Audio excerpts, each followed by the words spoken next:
Alors que tout homme sensé est en train de saluer le travail extraordinaire, voire remarquable de l'Organisation mondiale de la santé en cette période où la Covid-19 ébranle le monde, les États-Unis, avec à leur tête Donald Trump, ont notifié l'ONU du retrait américain de l'OMS, car Washington accuse l'organisation onusienne d'avoir tardé à réagir face à la pandémie mortelle. Une notification qui, rappelons-le, sera effective au terme d'un délai d'une année, soit le 6 juillet 2021 plus précisément, alors même que le gouvernement américain est le plus gros contributeur de l'organisation onusienne.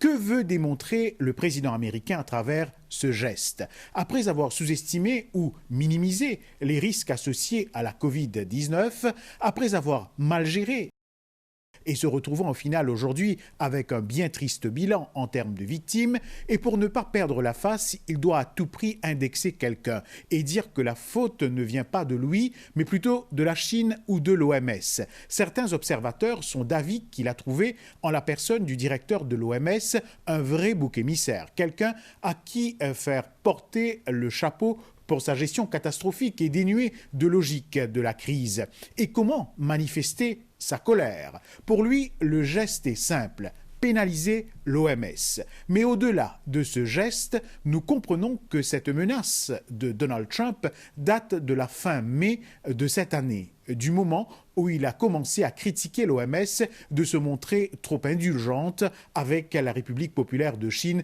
depuis le début de la pandémie.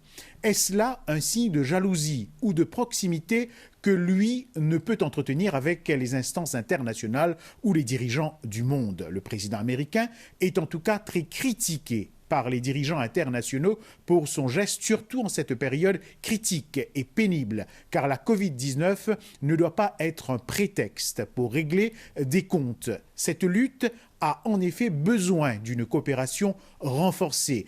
En effet, c'est l'ensemble de la communauté internationale qui est choquée et inquiet. Un geste qui mérite d'être souligné. Le porte-parole du ministère chinois des Affaires étrangères a déclaré sur les chaînes câblées que nous captons que la Chine demande amicalement à la communauté internationale de renforcer son soutien à l'OMS, car les États-Unis se sont désistés. Et sachant très bien que la considération première de l'OMS est d'aider tous les peuples à sauver des vies et à mettre fin à la pandémie de la Covid-19, alors même que le principal donateur ou bienfaiteur se retire à un moment où il est plus que jamais important pour que les pays du monde entier travaillent ensemble pour contrer la menace commune.